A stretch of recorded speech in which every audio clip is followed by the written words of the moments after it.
So what you just described is Rehoboamism. Do you know the story of Rehoboam? No, sir. Okay. Rehoboam was the king of Israel after Solomon died. Okay. And what Rehoboam did was separate the government.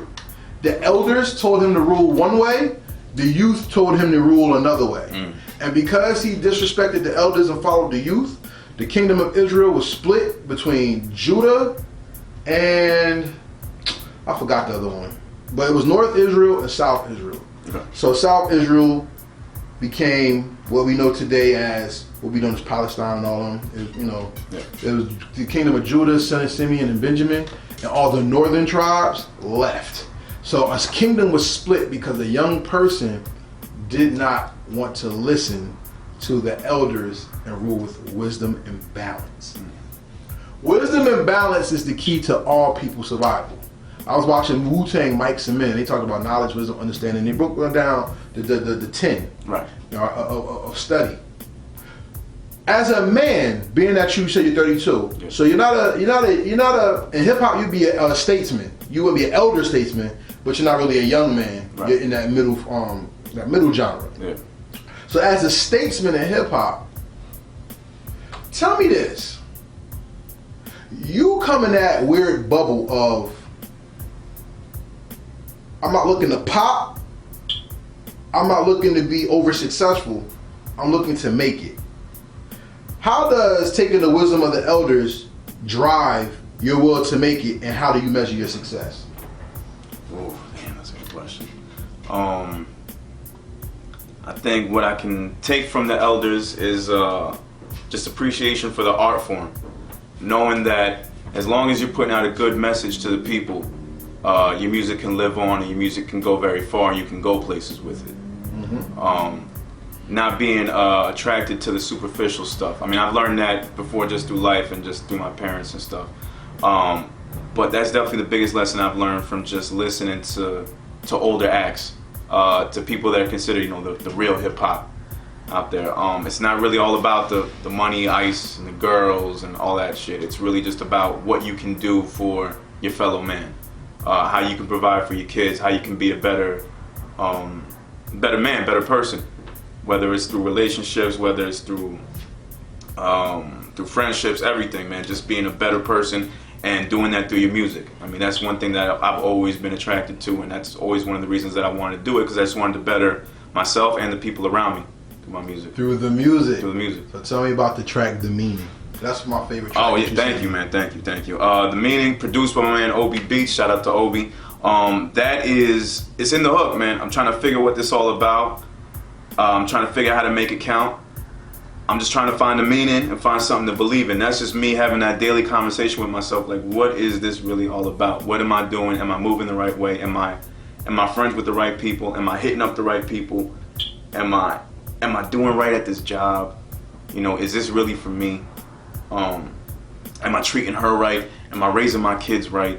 It's just the constant battle that I have with myself every day, trying to figure out what am I doing right, what am I doing wrong, and how to go about it and get better at it. So that track, everything is just me questioning myself and talking about my depression bouts, sometimes my anxiety, stuff like that, without getting too emo. But yeah, I have my little bouts, and like we all do.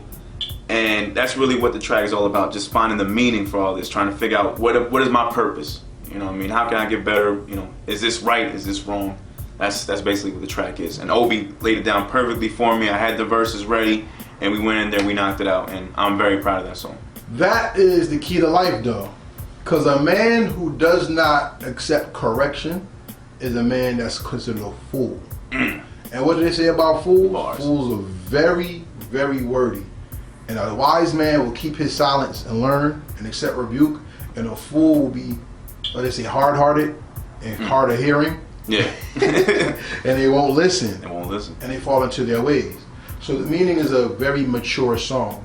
It's funny that I talk to you about maturity, because even when we look at people like Jay-Z, Jay-Z is one of the greats. Yes. But even he got put on his ass. Right. For not being mature. Right. Remember Super Ugly freestyle? Yeah, his mom came at him afterwards. But then again, listen to this. Jay-Z got at Nas and the Takeover said, "What you trying to kick knowledge?" Isn't that what Jay-Z's doing now? Right. So maturity is a part of what makes an artist a true artist. Yes. In the Five Heartbeats, they said Duck will be a better writer when he learns pain. So it wasn't until he lost his girl that he became an award-winning author. Right. What pain led you to the truth and you wanting to express it? Heartbreak, failure, and let me see. I mean, the one thing that really pushed me into going more into rap when I was around in high school was getting injured at soccer, and then, you know, having that talk with myself like, damn, you know what?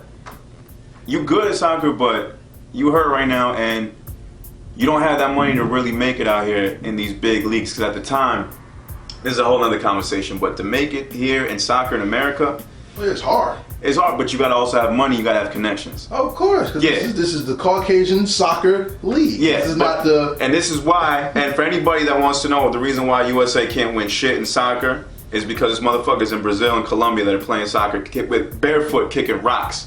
Yeah. While we get here with $500 cleats because your mommy and daddy got a little trust fund and they putting you in this class and you really not that good compared to the other dudes out there. And believe me, I know. Sidebar. Shout out to Colombia and Brazil for having the finest women at MetLife whenever there's a soccer game. Oh, man. Continue. Okay, yeah, all right, yes. Hey, man, all right. You know what you're talking about then, all right.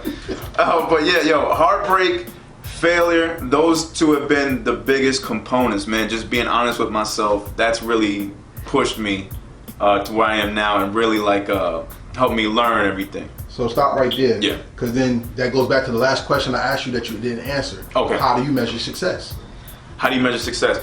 I measure Your success. My success. Yes. My success is, you know what? I mean, I'm pretty much like a simple person, man. I'm not materialistic at all. I got the cheapest car in my household. I had a fire when I was a couple years out of high school. Lost all my stuff. Lost all my clothes. Only had the clothes that I left at my girlfriend's house, and actually had to end up moving out and move in with her. That right there, from there on, I never cared about materialistic stuff. I never cared about having a lot. But I did also lose my rhyme books, and that motivated me. Oh, I understand that bro, everything. feeling. My soccer trophies, my rhyme books, my Nintendo 64, everything was gone. Everything that I held on to as a high schooler that was the most to me, I lost it all. You had the WWF games where you had... I had the WWF games. I had No Mercy. GoldenEye. GoldenEye. Oh, God, yes. I had all that.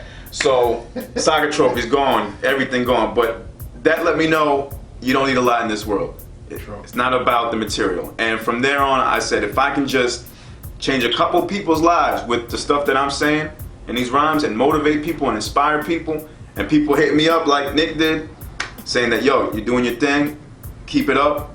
Or they come to a show and they can feel me and they know that I'm going through this shit, that really is success to me.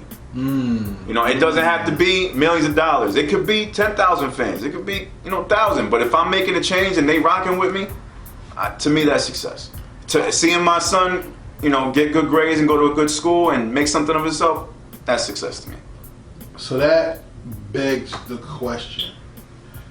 Is hip hop your hobby or is it what you do? It's what I do. It's what I want to continue to do.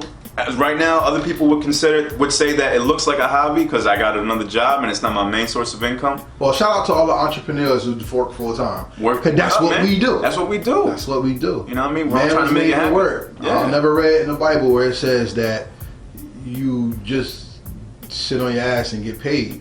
Yeah. I mean, I'm a Bible reader. I believe in it, and I think that it did say even before they say Adam and Eve ate the apple, Adam had a job. He had to till the land of the ground. He had to take care of the forest. He had to name the animals. So at the end of the day, he had a job. He had a responsibility. Yes. So your job is your responsibility. Yet, man gives you a job, God gives you your work. So through your God-given talent, you do music. Yeah. We've talked about the pain that made your music what it is. What would Kid Pro be like if there wasn't a hip hop? What then? If there wasn't any hip hop in music, I probably would be more involved in anything helping to better the community. Okay. You know what I mean? Like right now, I do help coach my son's soccer team. You know, I'd probably be involved with that. I would be in some way, shape, or form just helping the youth with something like soccer. That's the one thing that I knew how to do when I was younger, before the music started. It's one of my other passions that I have. So something along the lines of that, helping with kids to just maybe possibly becoming a teacher. I just really enjoy helping to like push the youth and helping them to be better people. So at the end of the day, like they say, you get the minds of the children, you control the society. And that's what hip hop is. It's the controlling the society through the beats and expression of the youth. What up?